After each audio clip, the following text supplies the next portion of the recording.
Welcome to Life Epistles.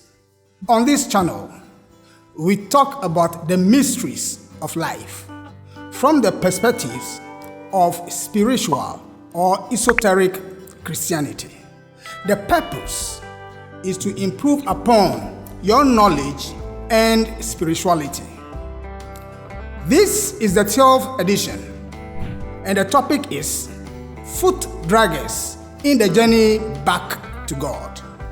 Our source of information is the Western Wisdom Teachings. You know what? Records of all that had happened on earth before and even now exist. They are in the memory of nature, in the world of thought, and in the world of life spirit. The records are there. The spiritual faculty that we need to develop to be able to see these records are within every human being. But the problem is that we fail to develop those faculties. But some people have developed them, and from their hard work, we gather this information that we are going to provide you today. My name is Seddoh Bokor. We will answer the following questions in this lecture. Question number 1. What is the spiritual journey of humanity in the past, present, and future? 2. Who are the foot draggers? 3. Where do they come from? And 4. What will be their fate? Have you ever wondered why there are different races on Earth? Why the inner core temperature of the Earth planet is about 5,000 degrees Celsius, almost the same as the outer core of the sun? Or why the moon primarily orbits the Earth? Or why there are other planets in our solar system? Stay with us as we explore the mystic writings of the Western Wisdom Teachings. What are our learning objectives? By the end of the presentation, you should 1. Appreciate the spiritual stages that human beings as spirits have passed within God. 2. Identify the characteristics and actions that are peculiar to the various stages. 3. Be familiar with activities that promote the journey back to God. How about the content? What are we going to talk about? We will give a recap. Talk about what happened during involution. We'll look at the stages and movements of the spiritual impulse and what the signs of the spiritual impulse are. We will talk about the principal work that is to be done in this fifth movement. We'll look at who are the foot draggers, characteristics of pioneers of humanity, what are the next steps for humanity, and then we will conclude. Our main reference for this lecture is from 2 sources. The first source, the various worlds and how human beings are linked. The second source, the pilgrimage of spirits through matter. That is lecture number 4. Let us begin with a recap. In lecture number 4, 5, and 7, we said that God of our solar system, who is a great being, contains within himself beings of other power, superlative power, who work with him to achieve his purpose. So the God of our solar system is not alone. There are others. When the God of our solar system, who is a great being, desires and wills to create, This is what happens. He occupies portion of space and transforms the primordial atoms, the original atoms, the undifferentiated atoms. He transforms them to suit his purpose, what he wants to do. By so doing, he creates states of matter or worlds. He differentiates after building or after preparing the grounds, the worlds. He then differentiates within himself pure spirits or life waves into the worlds, one after the other, stage by stage. In Acts chapter 17, verse 28, we read, "For in him we live and move and have our being." We are not outside of the God of our solar system, but within him, howbeit at a lower level, physically and spiritually. It is just like how human beings have cells in their bodies, over 30 trillion cells for adults. That is how we are also contained within the body of God of our solar system. What then is the status of the spirit in the beginning of manifestation? We refer you to Genesis chapter 1, verse 26, where we read, "And God said, let us make man in our image, after our likeness." The pilgrimage commences in the world of God, so that the virgin spirits can gain experience and become, one, a creative intelligence, and also add value to the Godhead. The virgin spirit is of God, pure. At the beginning, we were pure, but innocent. At the time that we were differentiated within God, we were pure, but innocent, because we never had any experience at the beginning. So, the virgin spirit has to strive to become perfect. Our job is to become perfect. What do we do then? We need to activate and manifest our latent godlike qualities.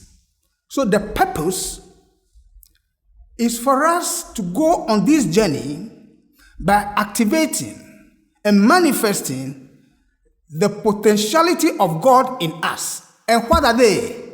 1, omniscience. 2, creativity and power. Those are the 3 things we need to activate and manifest. In 7 worlds, that is what we are required to do. Now, these 7 worlds, or the states of matter, are the fields for the virgin spirits to gain experience. The physical world is one of them, where we are required to gain experience. The lower worlds were formed one after the other within the higher ones. So the higher ones came first, then the lower ones followed. The 3 spiritual aspects of the virgin spirit were first activated. The spirit, being a pure spirit, has its 3 aspects activated first: the divine spirit aspect, the life spirit aspect, and the human spirit aspect. They were activated first. Then the creative pattern was formed. The archetypes, they were formed. Archetypes for forms, for vitality, and for desire, they were formed after the spiritual aspects were activated. Then the material bodies crystallize. The bodies that we have now, they crystallize along the creative pattern of the archetypes. The dense body as we have it, the vital body, and then the desire body. They are crystallizations of the archetypes. And the mind serves as the link. The material counterpart of the divine spirit is this dense body that we have. We ever said it in one of our lectures. This dense body, as we have it, is the material counterpart of the divine spirit. And then the vital body that we talk about is the material counterpart of the life spirit.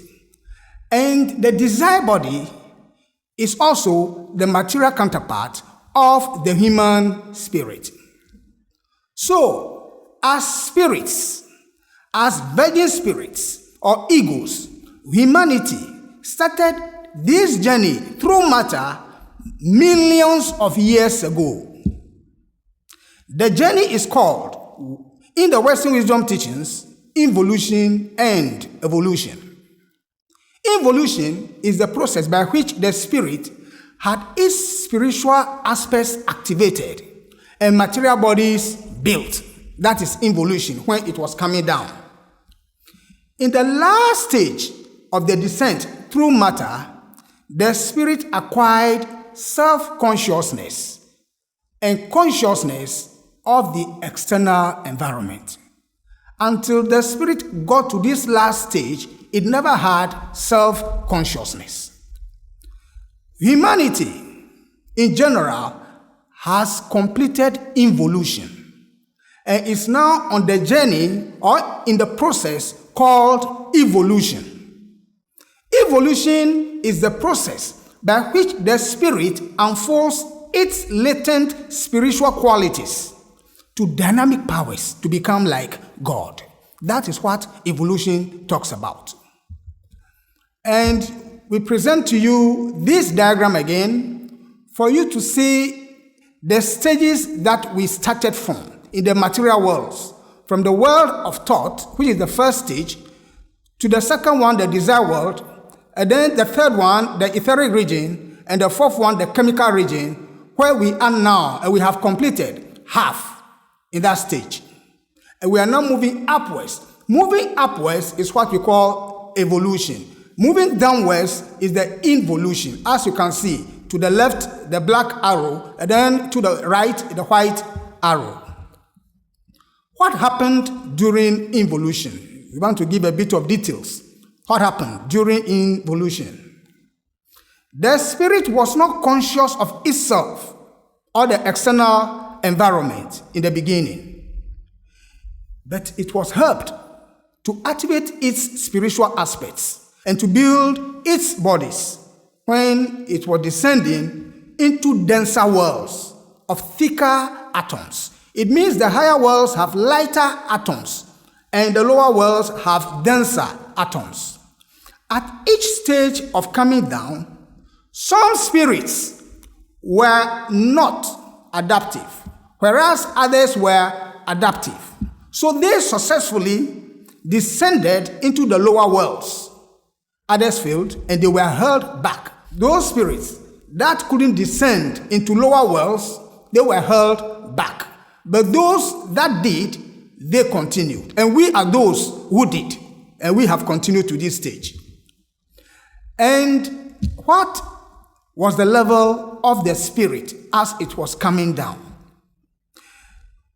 Consciousness differs in the various worlds. For example, in the world of thought, in the first stage, consciousness was like something that can be described as trance-like. We were not aware of anything at all, just like the way somebody will go into a trance. When we moved to the second one, which is the desire world, our consciousness was a bit improved. It was like a dreamless sleep. But when we moved to the etheric region, which is the third stage, our consciousness was like a dream.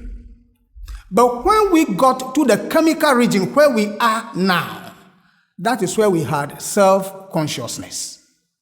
That is how our consciousness evolved as the spirit descended through these various worlds.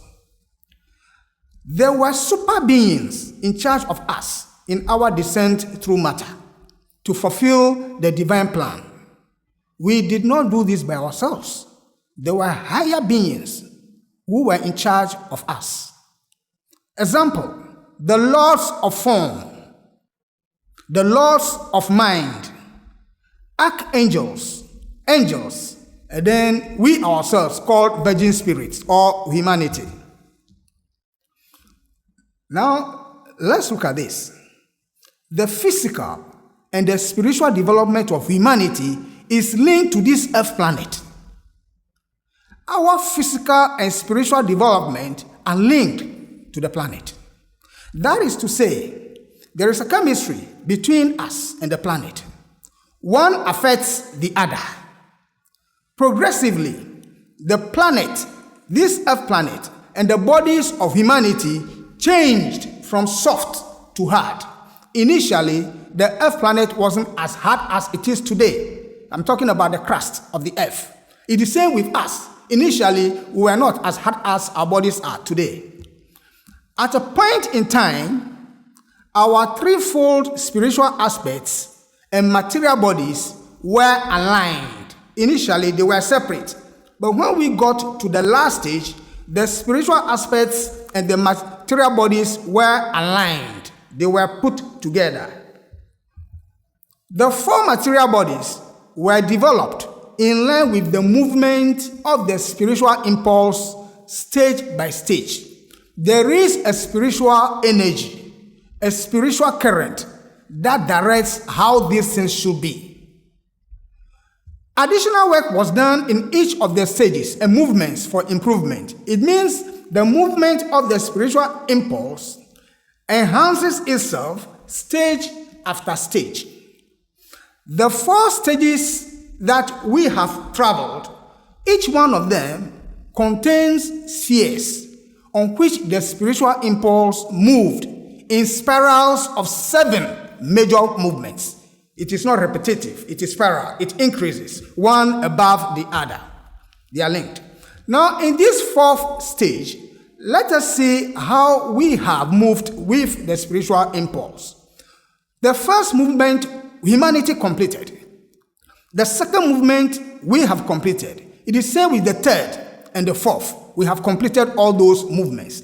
We are now in the fifth movement. Humanity is in the fifth movement that is ongoing. The sixth movement and the seventh movement, they are futuristic. We are yet to go there, and that is where we are heading. What are the signs of the spiritual impulse?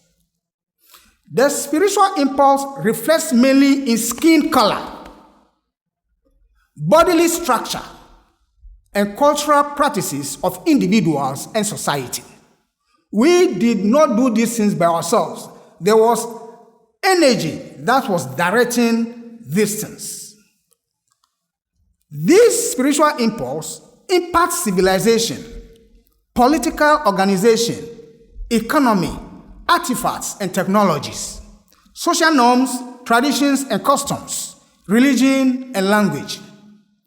The spiritual impulse directs and affects all these things. The impulse increases movement after movement. So the fifth movement in which we are now is an improvement above the fourth movement.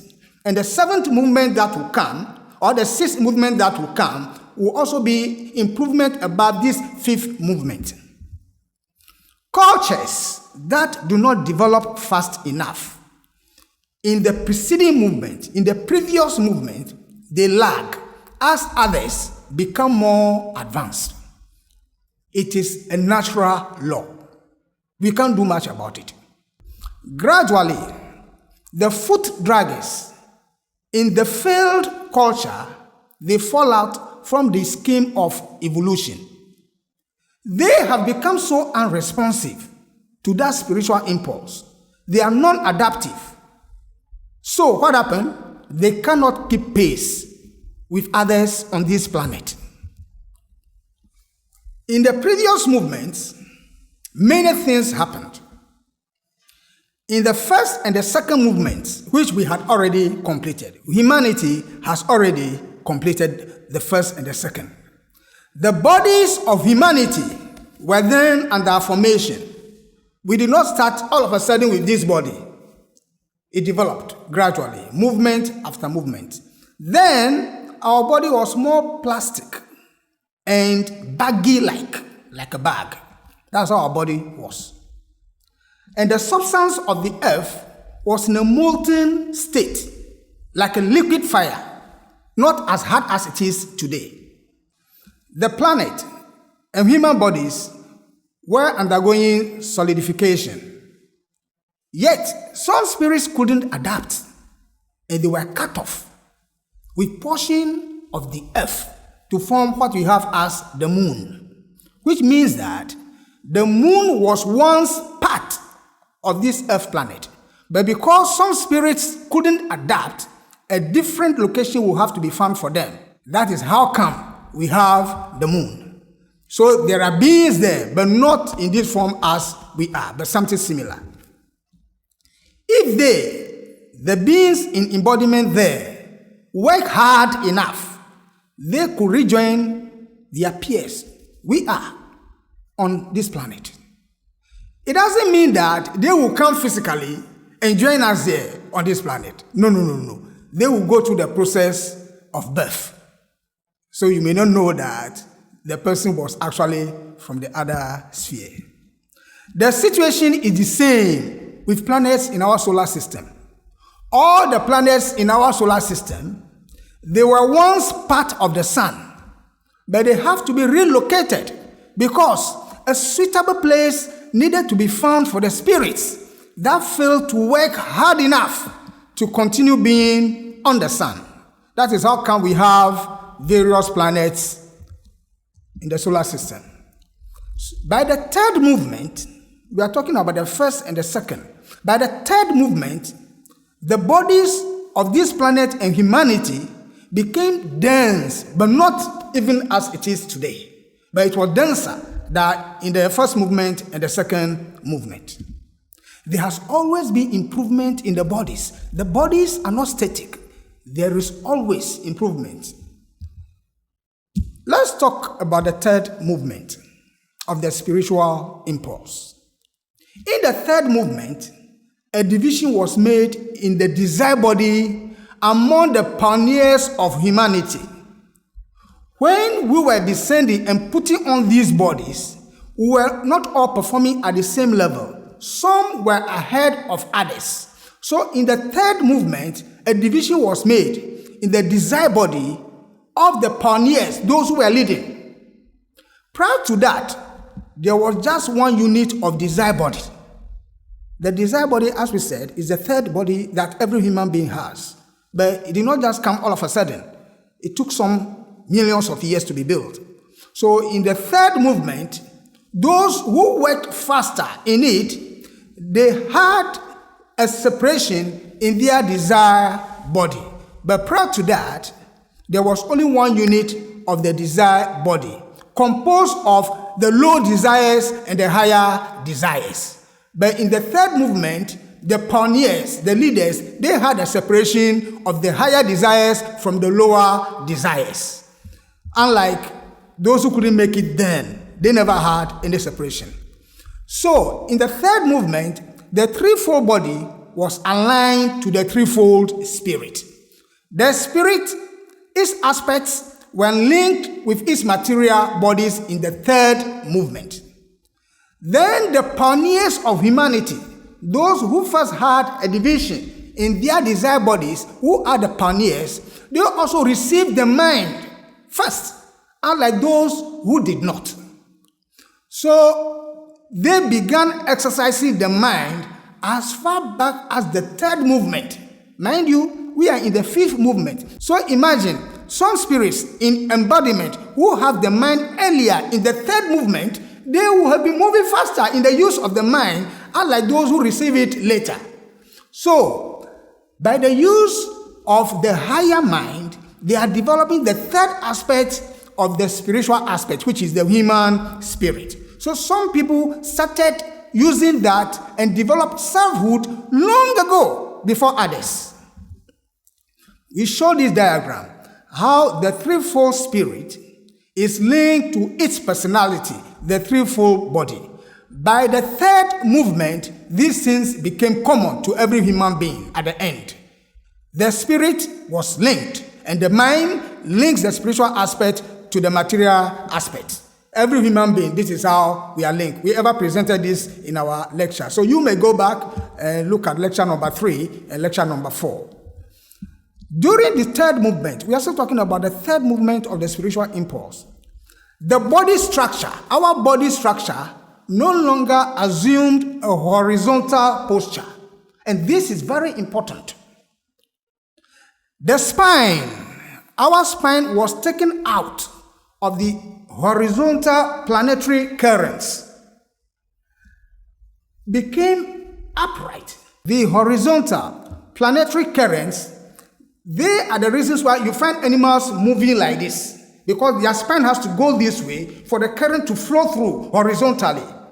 At a point in time, humanity never had an upright spine, but in due course, we had that upright spine for the spiritual currents no more to move horizontally, but vertically. And you can look at the child. The child first begins to crawl. Before a day comes, he or she stands up straight.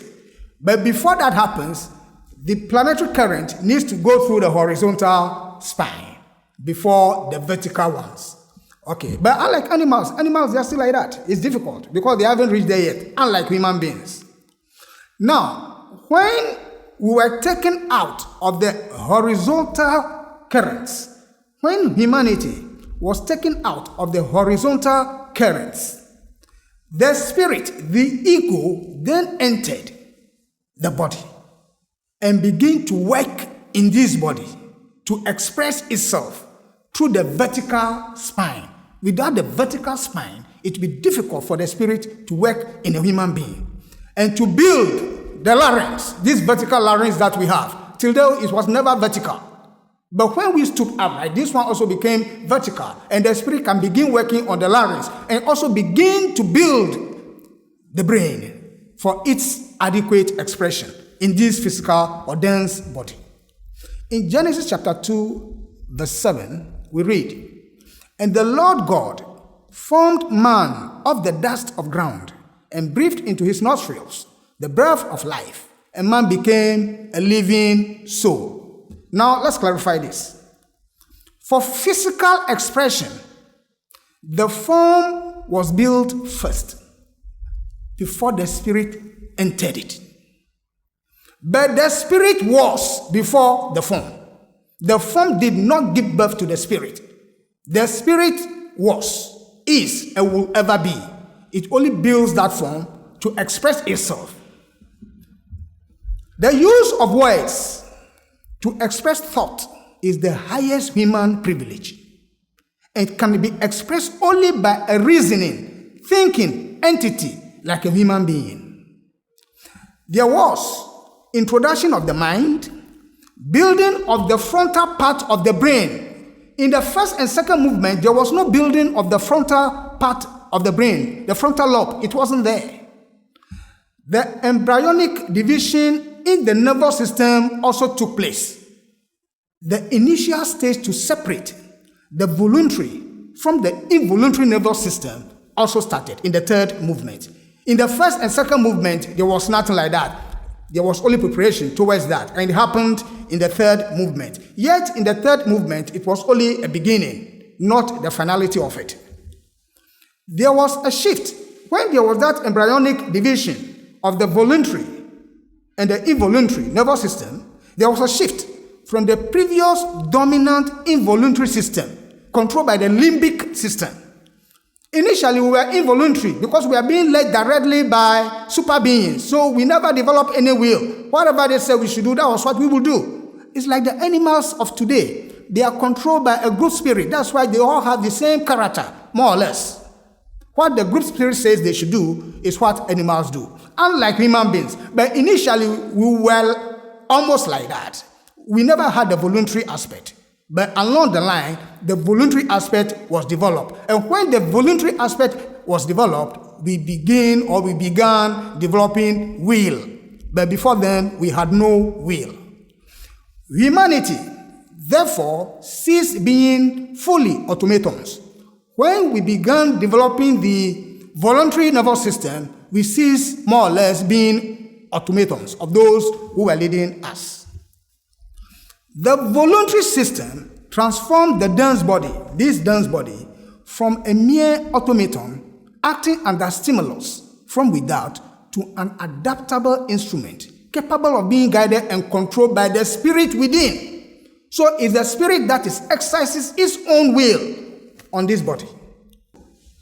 So in the third movement, the process of building a full brain as we have it now started. Then came the fall of man. It was when we started building this full brain that we also fell. And one day we'll talk more about the fall of man. We lost spiritual consciousness for material consciousness, the fall of man. Humanity in the third movement lacked feeling. We never had feeling, not in terms of responding to a stimuli from outside, but the higher aspect of feeling of joy, sorrow, sympathy, and antipathy. No, we never had those ones. But that of pain, pain there we have it easily. Sensation, we have all that because they are all response to stimuli. But the higher ones of joy, sorrow, sympathy, and the rest, we never had that. Okay. Because the human body was not so sensitive. Initially, our body wasn't sensitive because the spirit had just entered it. Humanity needed to be trained by using harsh methods to awaken or to arouse the dim consciousness of the external environment. You see, when the spirit entered into this body, it never had external consciousness at once. So those who were leading us adopted measures so that we can awaken our external consciousness. And harsh methods were used. The males were trained to develop willpower and the females to develop imagination. And talking about awakening or arousing consciousness, if you look at animals or the animal world, you see the ferocious attacks of the predators. It's a way of awakening that dim consciousness. Memory is necessary so that the experiences of the past may be used to guide us in our actions. All along, we were not exercising memory, and memory did not come all of a sudden. It was developed stage after stage. And that happened when we began to use the brain, the full one. Initially, there was nothing like that. Since humanity then was already spiritual, because we were seeing more in the spiritual world than the external world, our training was not to tell us about spiritual things, because we know them already, but to expose us to the external things, knowledge about material things. So the temples of initiation, of course, there were temples, the pyramids and other places of initiation. They were high schools to cultivate willpower and imagination. Humanity was trained by those who were leading us then, the high beings who were leading us. They trained us to acquire imagination and willpower. And they also gave us instructions in art and science so that we can know about the physical things. Mind you, our job is to conquer the physical world, to know everything there is about physical things and how to use them. Under the direction of the higher beings, the spiritual powers of humanity were directed towards moldy forms, including that of animals and also plants, who were contributing to molding all that. If you go to Genesis chapter 2, verse 19, we read, "And out of the ground the Lord God formed every beast of the field, and every fowl of the air, and brought them unto Adam, to see what he would call them. And whatsoever Adam called every living creature, that was the name thereof." So we were participating in nature's work. There was no abuse. Everything was in conformity with the laws of nature. Humanity then possessed an internal perception and had innocent purity. We had internal perception, so we were able to communicate with God.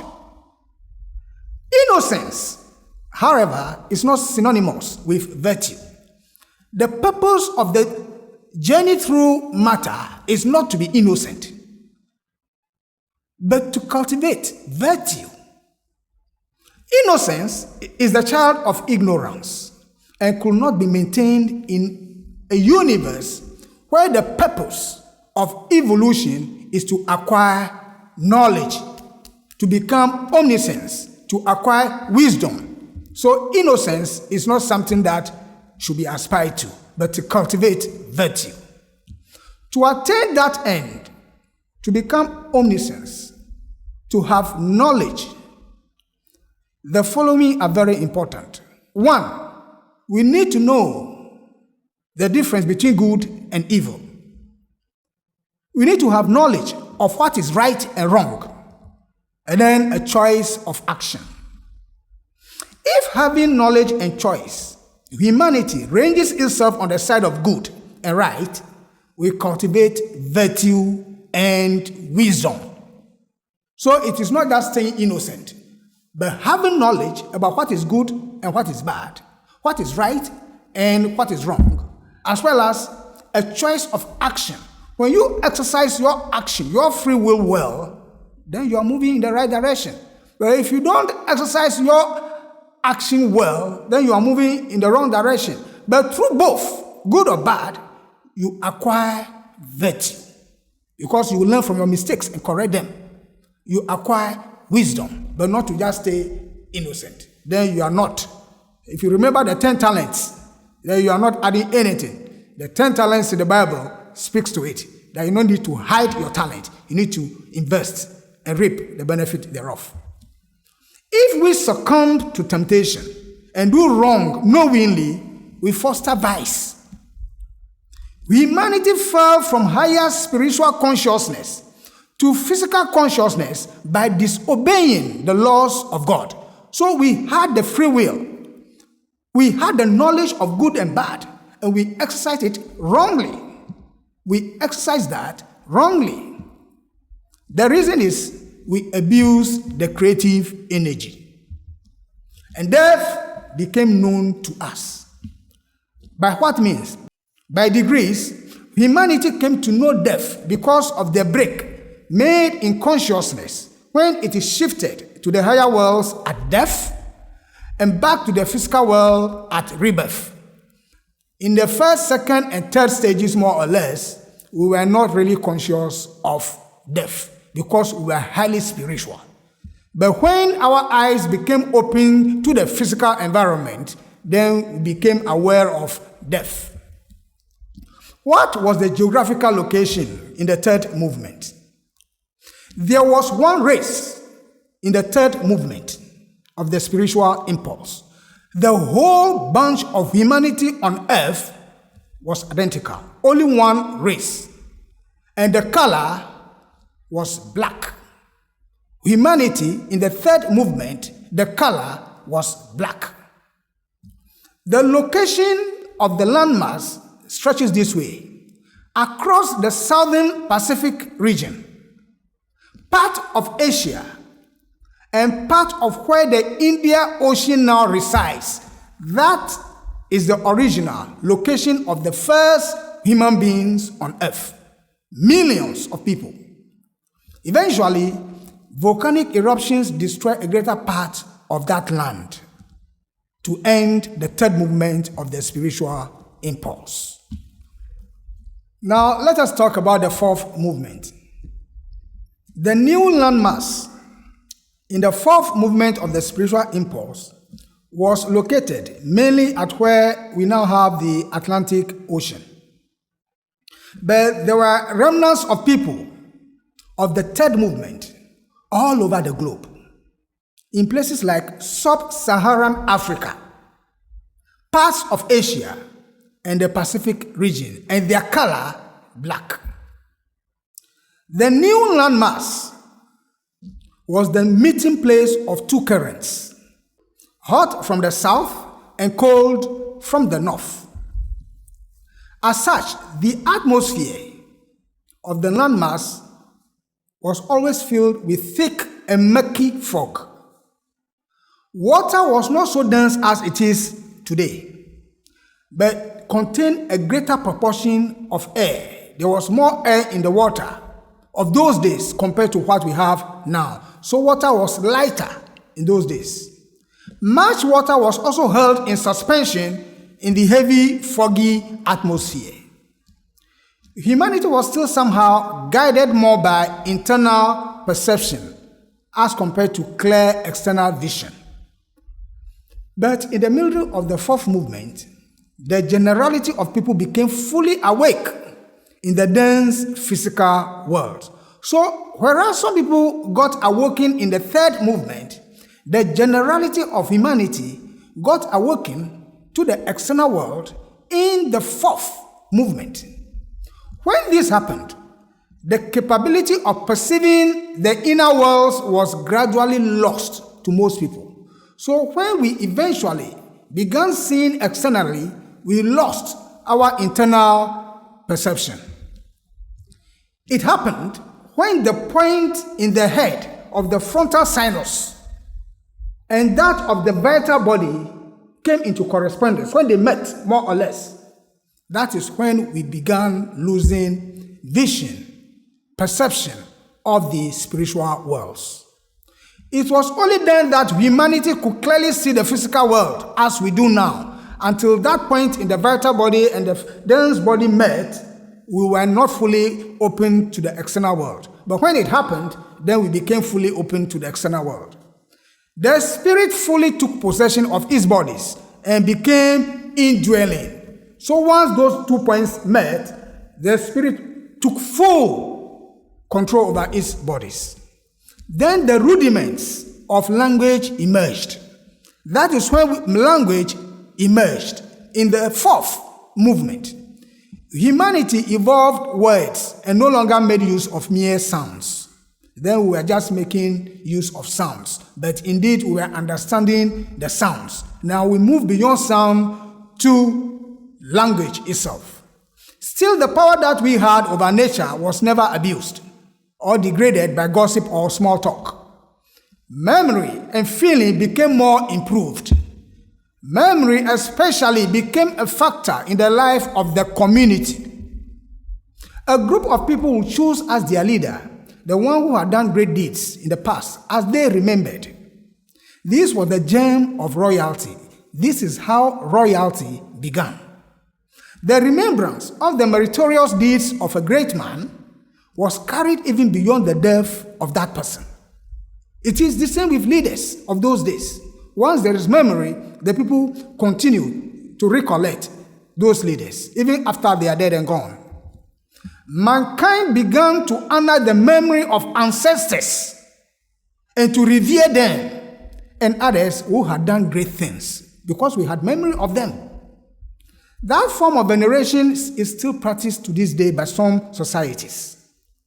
Monarchy and hereditary succession was also inaugurated, and that is how we also began monarchy and hereditary succession. It began many, many years ago. For example, a father had the power to bestow his qualities upon the son in a way impossible for us to do today. Thus, the son almost always inherited the father's good qualities.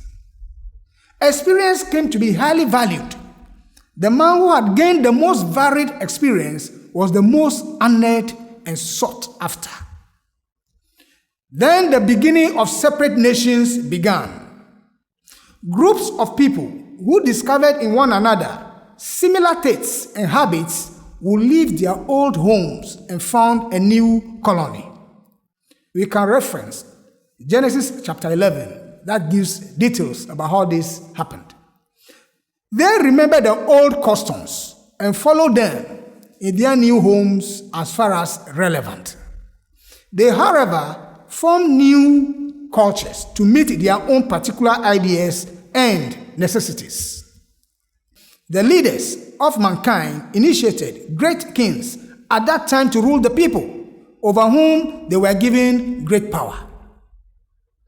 The masses honored their kings with all the reverence due them. But this happy state of having kings as rulers had in it a germ of disintegration. Why do we say so? With time, the kings became intoxicated with power. They forgot that it had been put into their hands by the grace of God as a sacred trust to deal justly and help the people. They began to use the power corruptly for selfish ends and personal glorification instead of the common good, arrogating to themselves privileges and authorities never intended for them. So these things about abuse of power is something that started many years back, millions of years back. Ambition and selfishness ruled the kings. They abused their high and divinely derived powers, because they had powers of those days, for purposes of oppression and vengeance. That's how they were using their powers.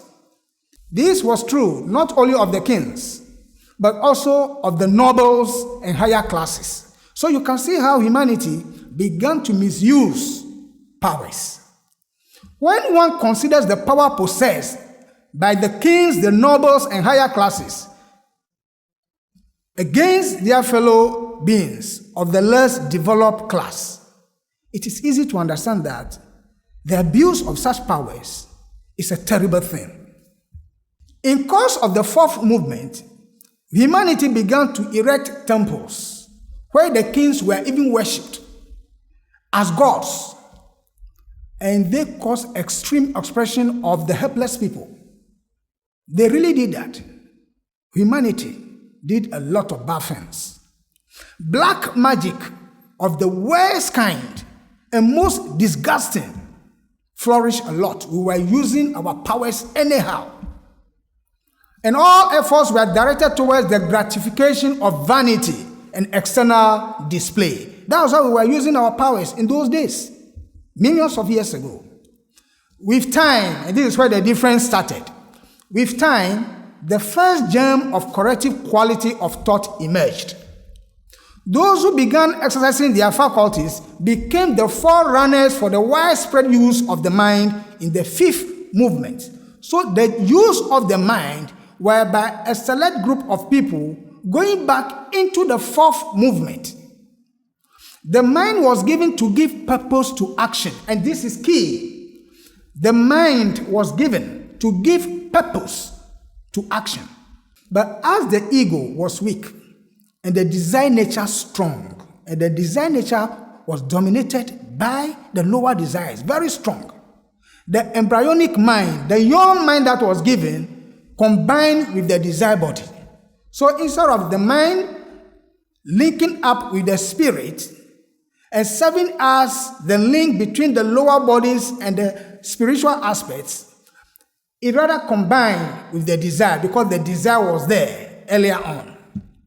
So with the mind linking with the desire, the faculty of cunning and craftiness emerged, leading to great and wickedness. This is what happened when the mind linked with desire. Instead of it being a tool for the spirit, it linked with the desire. The use of thought and reason led to mankind losing control over nature forces. So, when we developed the brain and the mind was given, and we begin to exercise the mind, we began losing the control over nature forces. We could not command them anymore. Humanity couldn't command the nature forces anymore, because we resorted to the use of the mind to reason and to give thought. Thought that works only in an individual is powerless to command nature and can never endanger humanity, as would be the case if the nature forces were to be under our control, because we are selfish and greedy. We'll abuse it. So it was replaced by thought, so that we can use it for reasoning. By thought and reasoning, we had the opportunity to evolve to go through the process of evolution. The pioneers among humanity regulated their desire to some extent using the mind. So the pioneers who started using thought and reason began using the mind to regulate their desires. So instinct was not having the better part of them. Though they were very turbulent people, the pioneers even in those days were turbulent. They learned to curb their passions to a great extent and accomplish their purposes by being more subtle and potent than mere brute strength. They never used that, depending on only strength, machoism. No, they began using the mind to change things. They were the first to discover that brain is superior to brawn. How did the fourth movement end? As the heavy fogs condensed more and more in the atmosphere, the increased quantity of water gradually inundated the land, destroying a greater part of the population and evidence of their civilization. Great numbers were driven from the doomed continent by the floods. The pioneers of humanity in the fourth movement, when this happened, migrated eastward to the great wasteland of Central Asia, the Gobi Desert. That's where the pioneers moved. Others, and this is key, others migrated towards Egypt and the Middle East region, around the Arabian Peninsula. That's where others also moved to. At that time, there was nothing like the Sahara Desert. All those areas were full of river bodies. The Bible in Genesis chapter 6, 7, and 8 gave a religious account of this movement of the pioneers. But beyond that narrative, we have great spiritual truths.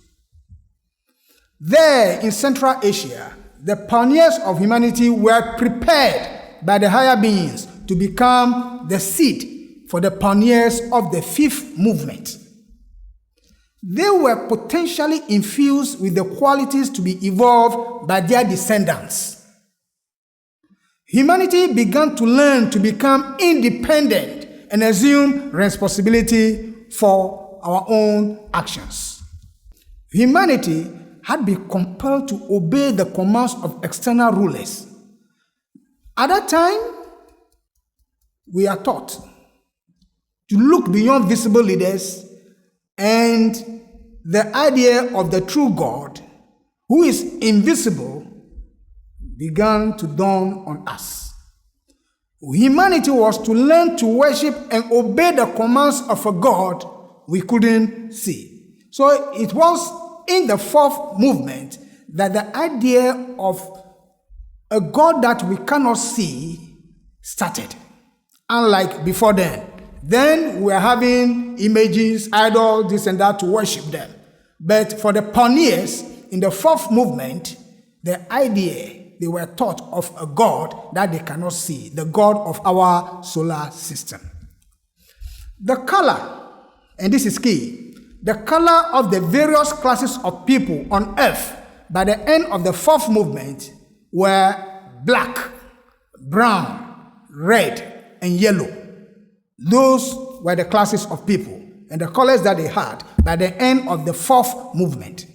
Their locations on the globe were distinct, even though there were some cross settlements. The white color was then emerging. It means the white color wasn't there from the beginning. Nature does not rush. It works step by step towards perfection, starting first in the higher or spiritual worlds. All these changes start first in the spiritual worlds before they reflect in the material world. Let us now talk about the fifth movement. The origin of the current pioneers of humanity started from Central Asia. From there, their descendants spread across the eastern part of the globe. Later, they moved towards the west to their present locations. The white skin color, which was a later development, became more common among humanity. Today's world comprises people with characteristics of the third movement, the fourth movement, and the fifth movement of the spiritual impulse. They all have the spirit domiciled in the body. We all have it. And we are all externally conscious. We are capable of exercising the mind, but not at the same level. Some exercise it more than others. Generally, the pioneers of humanity exercise the mind to a larger extent than the rest of humanity. What is the principal work in this fifth movement? What are we required to do? In this fifth movement, thought and reason are to be evolved. That is the main work. Thought and reason are to be evolved by the work of the spirit, using the mind to conduct desire into channels that will lead to attainment of spiritual excellence. That is what we are required to do in this fifth movement. Remember that the faculty of thought and forming of ideas was gained by humanity at the expense of loss of power over nature. That is the plan for our going forward, not to be dependent on elementals or outside spirits. They are guardians of the natural forces, but we are not to be dependent on them. Galatians chapter 4, verse 9 says as a reminder, "But now, after that ye have known God, or rather are known of God, how turn ye again to the weak and beggarly elements, whereunto ye desire again to be in bondage?" In the fifth movement, humanity came to know the use of the forces of nature: water, earth, fire, air, and ether. We need to use them so that we can learn from them in order to improve upon our development. The most advanced among human beings at the beginning of the fifth movement were given higher initiations, and this is the spiritual aspect. In the early part of the fifth movement, the most advanced people among humanity were given initiation, that they might take the place of the messengers of God, who were then directly leading us. So human initiates gradually emerged, and their job is to lead us now. Such human initiates were from this time going the ones mediating between God and mankind. They include founders of world religions and holy people. They operate on the quiet, and they do not even appear publicly or show any signs or wonders that they are spiritual leaders and teachers. And you might be saying, but those people, they died many years ago. If you have deep knowledge about spiritual things, you wouldn't say so. The individual has the freedom. We all have the freedom to seek them or not. The choice is ours. The location in this fifth movement is about the various continents that we have. The 7 continents: North America, Europe, Australia, Antarctica, Asia, South America, and Africa. That is the location, and the spiritual impulse is moving around. Changes are, however, taking place, and this is key. Changes are taking place gradually in societies, in our physiology, in language, the earth crust, and the atmosphere. They are all changing towards the next movement, which is the sixth. A new color and physique will evolve, which will be more suitable for the highly developed people who will become the pioneers of humanity in the sixth movement. We are moving from the fifth to the sixth movement. Races will cease to exist by the end of the sixth movement. We are in the fifth, going into the sixth. By the time we end the sixth, there will be no race. There will be no more races, but one universal unity of humanity under the leadership of Christ. It is a gradual and definite process. Let's see examples that are taking place in this fifth movement towards the sixth. advocacy for world peace, international marriages, mind-dominated people, technological advancement, liberty and freedom, rule of law, human rights, equality, transparency, and accountability. These are all gradual changes that are taking place towards the next movement, the CIS. Who then are the foot draggers? These are spirits in flesh, people who fail or are failing to adapt in the process of involution and evolution.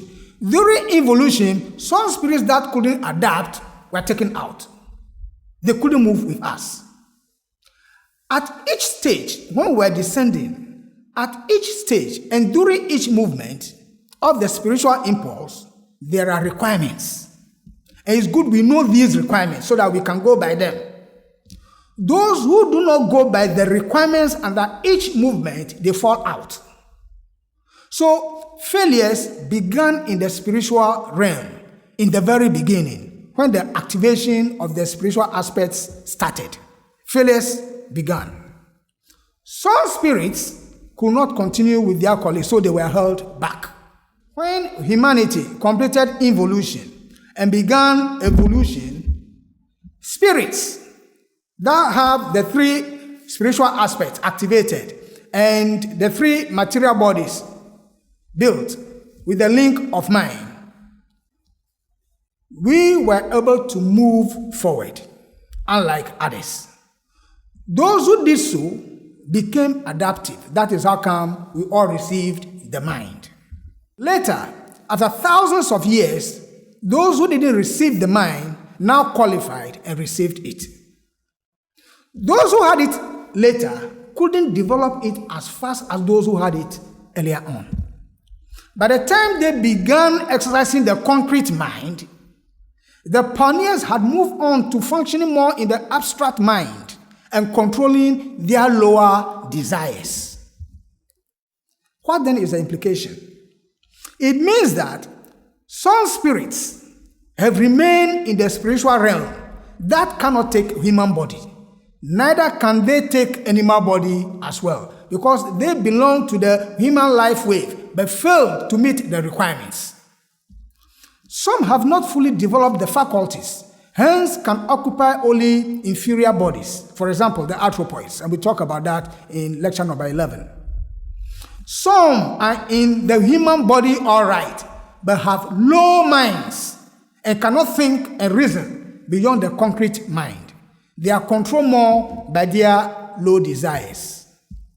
Some are able to think and reason in the abstract, but operate more with the low desires.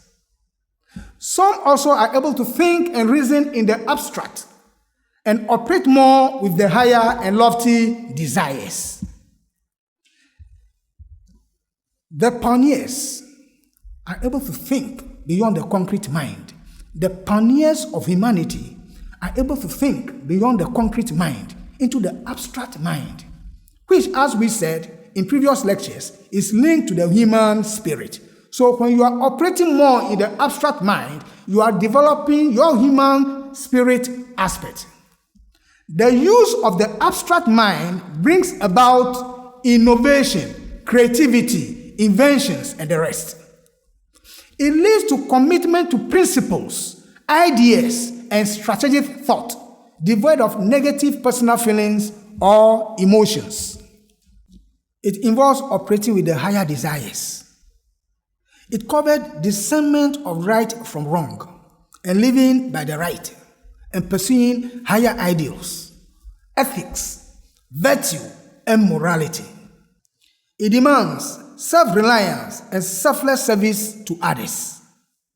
It calls for discipline and living by the truth, the good, and the beautiful. What are the characteristics of foot draggers? They are controlled by their desires more than the mind. Little thought or reflection on the right or wrong of actions. They don't think about those things before, during, or after.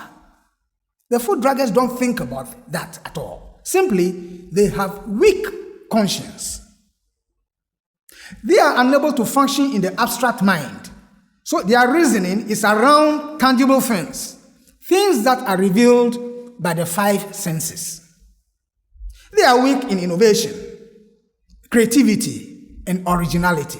Food dragons don't have that. They are very materialistic and selfish. They are dependent on and dominated by people from other parts of the globe. So sad. They are unable to utilize their God-given resources to subdue the earth and make lives better for themselves.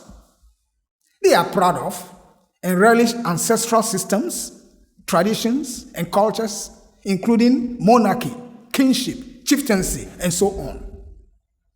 They have the fear of or respect for the person in authority, but not necessarily the tenets, reasoning, conduct, and relevance of authority to their lives.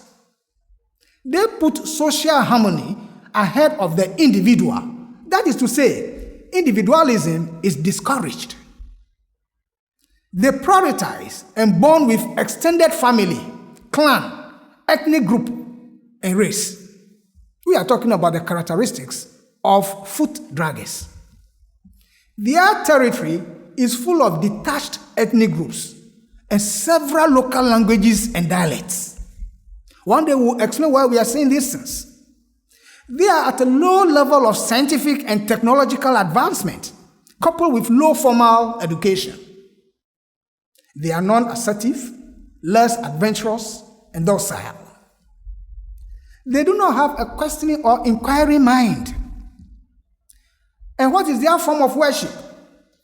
It is based on the old tradition of spiritism and spiritualism, not spirituality. That is to say, it involves worshipping or reverence of ancestors, nature forces, or deities based on strict religious practices, laws, and sanctions. Generally, there is a low spread of civilization among them. Take note, we are not saying on this platform that those characteristics are bad and should be stopped. We are only describing the qualities of foot draggers without judging anybody.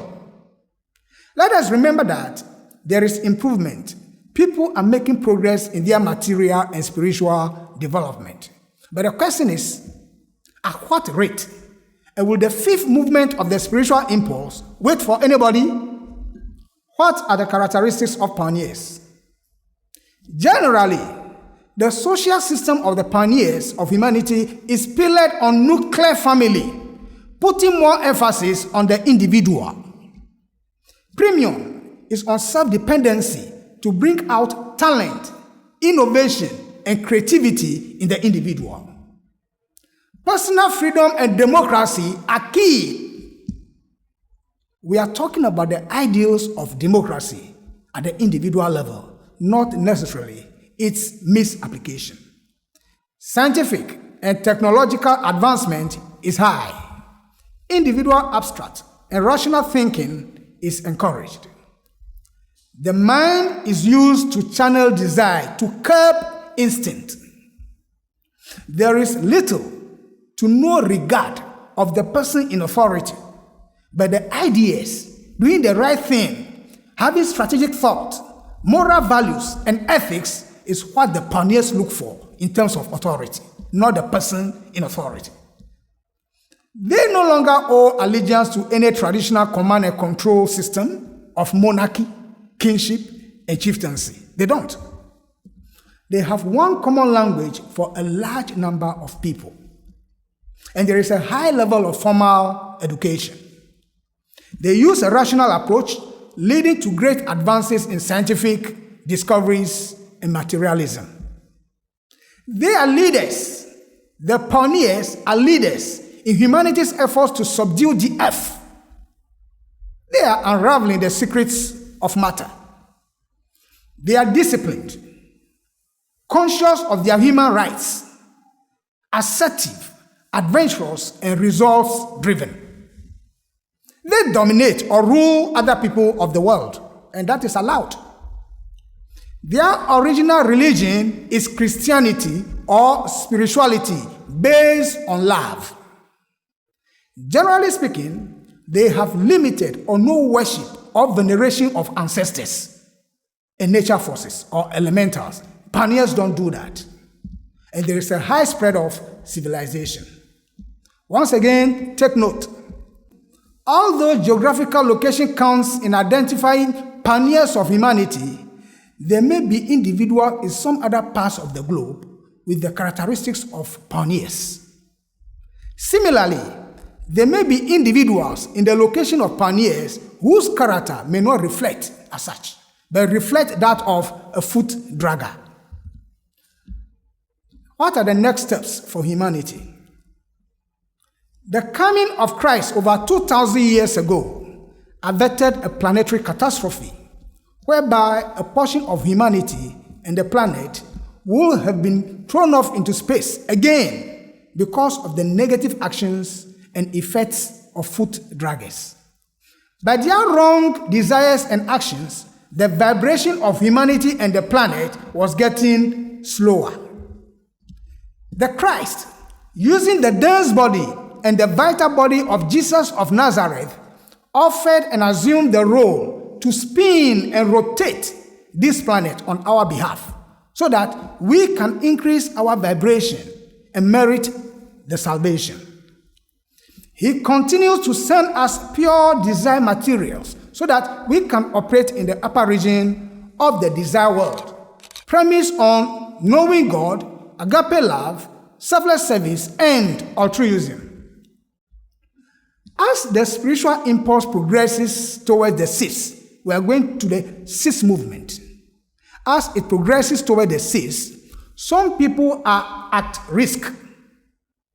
One, those who fail to develop love and offer selfless service. Two, those who are not functioning in the abstract mind or are failing to develop the human spirit aspect. In the future, humanity will develop the sixth sense and have extrasensory capacity and ability, just as we use the five senses now.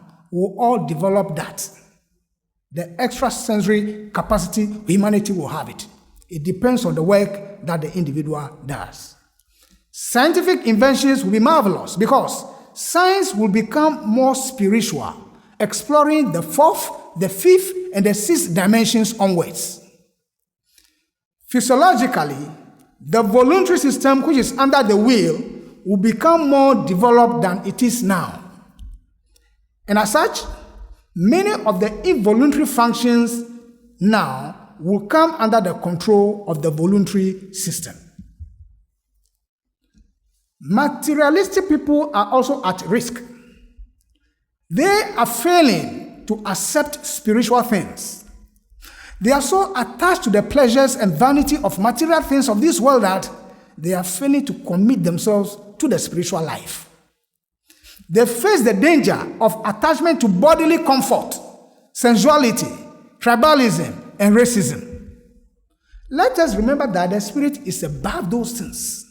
Its purpose on earth is to use and transmute all those material things into spiritual things, not to be attached to them.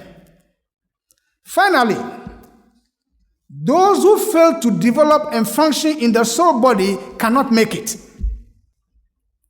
The soul body can be developed only through love and selfless service as taught by Christ. Humanity has reached the acme of materiality. The requirement now is to build and function in the soul body. We are going back into the ethers, but this time consciously, not during evolution when we were there unconsciously. The Bible called that state, the etheric region, as the Garden of Eden.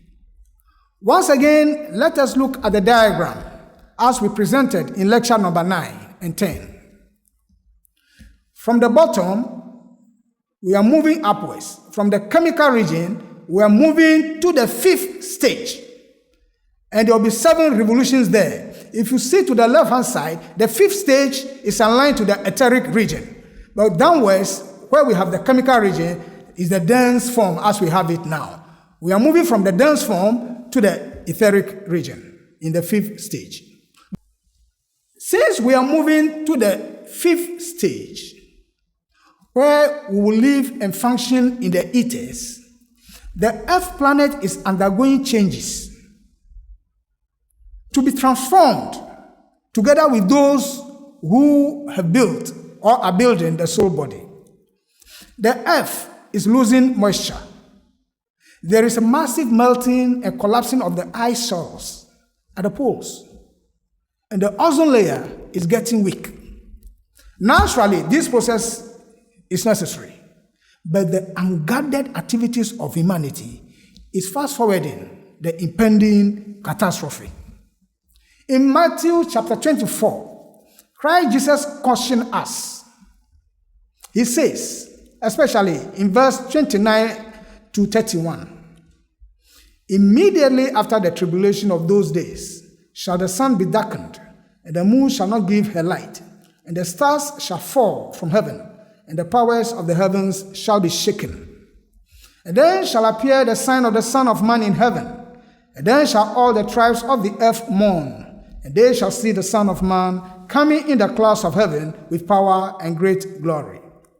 And he shall send his angels with a great sound of a trumpet, and they shall gather together his elect from the four winds, from one end of heaven to the other. Verse 35 to 42 says, heaven and earth shall pass away, but my words shall not pass away. But of that day and hour knoweth no man, no, not the angels of heaven, but my Father only. But as the days of Noah were, so shall also the coming of the Son of Man be. For as in the days that were before the flood, they were eating and drinking, marrying and giving in marriage, until the day that Noah entered into the ark, and knew not until the flood came and took them all away. So shall also the coming of the Son of Man be. Then shall two be in the field, the one shall be taken, and the other left. Two women shall be grinding at the mill, the one shall be taken, and the other left.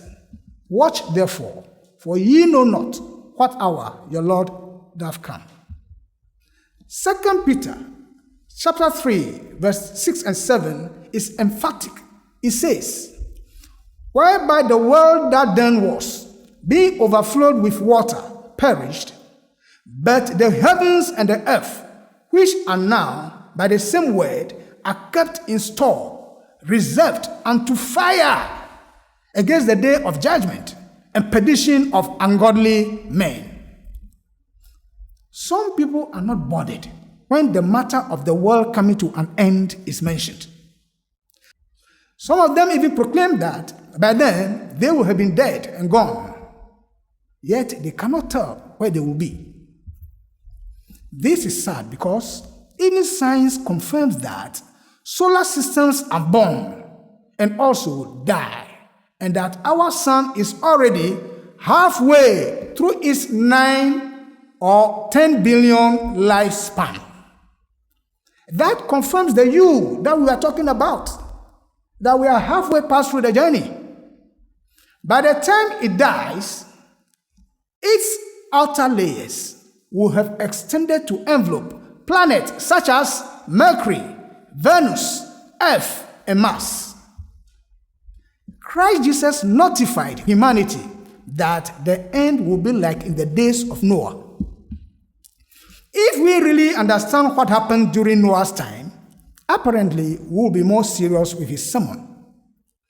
In Noah's time, during the third movement of the spiritual impulse, humanity lived in the water basins, in moisture-laden atmosphere, so foggy that the sun could not be seen as clearly as it is today. The air was dense, which limited the amount of oxygen. Yet humanity lived in the universal substance, using gill-like organs comparable to the fetus in the amniotic fluid of the pregnant mother. But a gradual change was taking place in our physiology, as well as the planetary atmosphere. The lungs were gradually being developed by those who obeyed the laws, even as the moisture-laden atmosphere was getting clear to be replaced by an airy atmosphere. Eventually, the atmosphere cleared, and those who obeyed had fully developed lungs, which enabled them to breathe in air as we do now, while those who failed perished. Humanity as we have now, we are the ones who survived the flood. We can breathe. Those who couldn't, they are not with us. A recap of this occurrence is found in the intrauterine development of the fetus, during which the lungs gradually develop all the way to birth, and the baby could not begin to breathe air. It's a recap of how we were those days. Take note, and this is critical. This is the substance of our lecture. Once again, the atmosphere of the earth and the physiology of humanity are undergoing changes. A change that will lead to human beings functioning consciously in the two higher ethers of the vital body, called by the Apostle Paul as Soma Psuchikon, and we will become like angels. The earth will be transformed into its spiritual or etheric body, which is recognized by science as the electromagnetic field. So this thing is real. It is there. It is not a phantom. No. It means that those who fail to develop the higher part of the vital body for the use of the spirit in that age cannot survive, because there will be no air, water, food, even as we know it now, gravity, distance, marriage, birth, sickness, or death. There will be nothing like that. But those things are needed for us at this stage. That's why we have them. But in that age, there will be nothing like that. In Matthew chapter 22, verse 29 and 30, we read, Jesus answered and said unto them, Ye do err, not knowing the scriptures, nor the power of God. For in the resurrection they neither marry nor are given in marriage, but are as the angels of God in heaven. That is how humanity will be like when we get to the next stage. Comparable to Noah and the people who survived the flood, the approaching destruction will have no effect on those who have developed the Soma-Psuchikon, the spiritual body, the soul body. In 1 Thessalonians chapter 4, verse 17, we read, Then we which are alive and remain shall be caught up together with them in the clouds to meet the Lord in the air, and so shall we ever be with the Lord. St. Paul in 1 Corinthians chapter 15, verse 50 mentioned that, Now this I say, brethren, that flesh and blood cannot inherit the kingdom of God, neither does corruption inherit incorruption. Friends, this lecture has shown that we as spirits, humanity as spirits, have come a long way. There is more work to do, physically and spiritually, individually and collectively. Let us love and serve, so that when that day comes, we may cross over into the next movements of the spiritual impulse. Let us try to know so that we may do what lifts, ennobles, is right, and is true. By so doing, we are on the path to building the soul body. We hope you have learned something useful in this episode. If you have any questions or topics, do not hesitate to post in the comments section. And we are grateful, we appreciate all those who send us their suggested topics. Let us meet again in our next lecture on the topic, How Christmas Increases Your Spirituality. We thank you very much. Filling up every space, no privacy. And silently, it could build and build until you finally see. Whoa, it's taking over, damn no closure, moving closer. No exposure, I just wanna be a loner. Some can't stay sober, looking over all this.